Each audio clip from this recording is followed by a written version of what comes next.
So you want to build your first $10,000 investment portfolio, but you're not sure where to start. So don't worry today. We're breaking down a step-by-step plan anyone can follow to grow from 0 to 10,000 with confidence. Before we talk about what to buy or how much to invest, we need to understand the goal itself. It's about creating a strong foundation that prepares you for long-term success, whether you want to invest for retirement, financial freedom, or future opportunities. This first milestone is a powerful psychological and financial achievement. It proves to you that you have the discipline and the knowledge to build real wealth. Most people don't reach 10,000 because they never start, or they make the mistake of chasing hype instead of building a plan. They see a friend get lucky on a meme stock or a new cryptocurrency, and they jump in with both feet, hoping for a quick win. The journey to 10,000 is where you learn the habits that will eventually carry you to 100,000 and beyond. But your financial foundation ensures that a sudden life event, like a job loss or a medical emergency,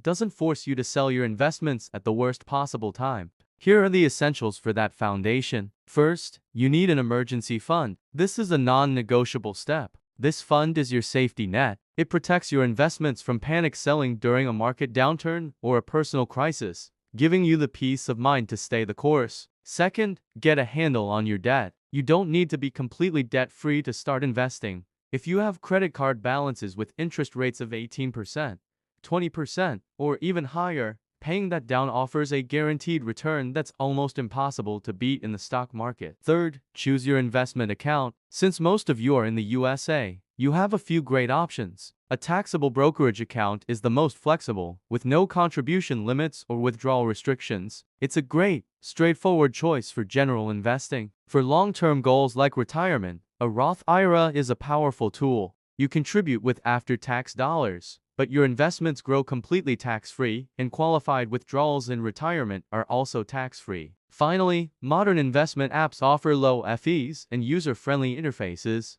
making it easier than ever to get started. Now it's time to pick your strategy. If this is your first $10,000, simplicity is your superpower. You don't need a complex system with dozens of moving parts. There are 3 excellent strategies beginners can choose from, each catering to a different risk tolerance and level of involvement. Strategy A is passive index investing. This is the easiest and most reliable method for most people. Instead of trying to pick winning individual stocks, you buy the entire market through broad market ETFs or exchange-traded funds. An S&P 500 ETF gives you a piece of the 500 largest companies in the U.S., while a total stock market ETF gives you exposure to thousands of American companies, both large and small. This strategy is perfect if you want low fees, long-term growth, and a stress-free experience where you can set it and forget it. Strategy B is the balanced portfolio. This approach is for those who want diversification across different asset classes to smooth out the ride. A classic balanced portfolio might be 70% in stocks for growth,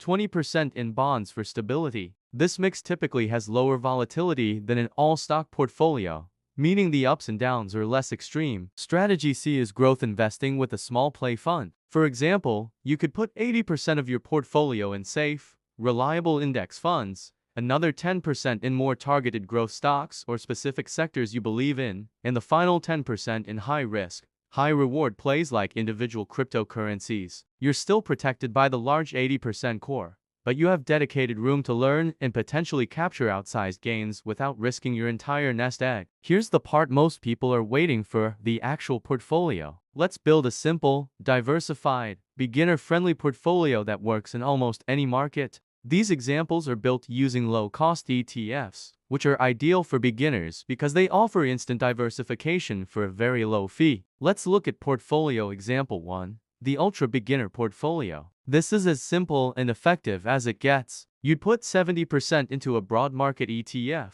like one that tracks the S&P 500 or the total U.S. stock market. Then, you deallocate 20% to an international ETF to give you exposure to companies and economies beyond the USA. Finally, you'd put 10% into a bond ETF to add a layer of stability. This portfolio is perfect for hands-off investors who want a reliable, globally diversified foundation. Next, portfolio example 2, the growth-focused portfolio. This is for someone willing to take on a bit more risk for potentially higher returns. You could allocate 60% to an S&P 500 ETF as your core holding, and 20% to a broader total market ETF for added diversification across smaller companies. Then, you put 10% into a specific tech or innovation ETF to bet on a high-growth sector. The final 10% could be held in cash to buy dips or allocated to a more speculative asset like crypto. This portfolio is tilted more aggressively toward growth. Finally, portfolio example 3 is the barbell approach. This strategy is for people who like playing both offense and defense at the same time. On one end of the barbell, you have 50% in safe and steady index funds. On the other end, you have 10% in high-risk,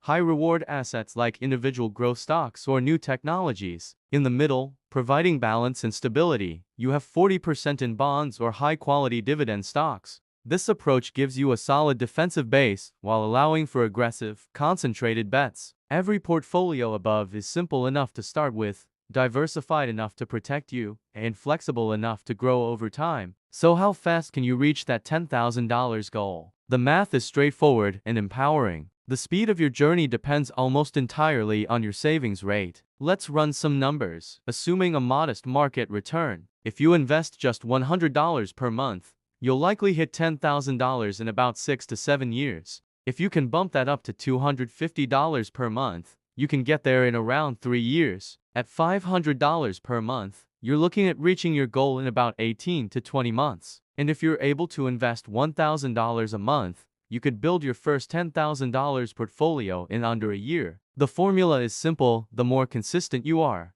the faster you hit your goal. It's not about timing the market perfectly. It's about time in the market and consistent contributions. A great portfolio is built not only on what you buy, but on what you don't do. Your behavior as an investor is far more important than picking the perfect ETF. Follow these rules and your journey to $10,000 will be much smoother and more successful. Rule number 1 is to invest consistently, even when the market dips. This practice is called dollar cost averaging. By investing a fixed amount regularly, you'll automatically buy more shares when prices are low and fewer when prices are high. This strategy removes emotion from the equation and builds discipline. Rule number 2 is to keep FEs low. High FEs are a silent killer of returns. A 1% fee might not sound like much, but over decades, it can consume a massive portion of your portfolio. Stick with low-cost index funds and ETFs, where expense ratios are often below 0.1%. Rule number 3, don't chase hype or FOMO, the fear of missing out. If everyone is screaming about a stock on social media or on the news, you're probably already late to the party. The biggest gains are made before an asset becomes popular, not after. Stick to your plan and ignore the noise. Rule number 4 is to reinvest your dividends. Instead of taking this as cash, automatically reinvest it to buy more shares. This is a key driver of compounding, where your investment earnings start generating their own earnings, accelerating your growth. And rule number 5 is to stay diversified. Never put all your eggs in one basket. Relying on a single company, even a great one, to build your wealth is incredibly risky. Diversification across hundreds or thousands of companies through ETFs protects you from the failure of any single one. Once you reach $10,000, you'll have something extremely valuable: momentum. Your portfolio is now large enough to start working for you in a meaningful way. At this point, your investments may start generating $300 to $700 per year on their own, depending on your portfolio and market conditions. This is the magic of compounding starting to take hold. To keep growing from here, you need to maintain your portfolio. First, rebalance every 6 to 12 months. This means selling a bit of what has done well and buying more of what has lagged to bring your portfolio back to its original target allocation. Second, increase your monthly investment whenever your income grows. A pay raise or a side hustle is a perfect opportunity to accelerate your wealth building journey. Third, if you want to add new asset classes, do it slowly, not all at once. Finally, learn continuously but avoid constant tinkering. Read books and follow smart investors, but don't change your strategy every time you hear a new idea. The difference between people who stop at 10,000 and people who eventually reach 100,000 is simple: they keep going. Building your first $10,000 portfolio isn't about luck. It's a journey of 1,000 miles that begins with a single, intentional step. This guide gives you the map. Now it's your turn to take that step. If you found this breakdown helpful, make sure to like the video, subscribe for more investing guides, and comment below what your next financial goal is.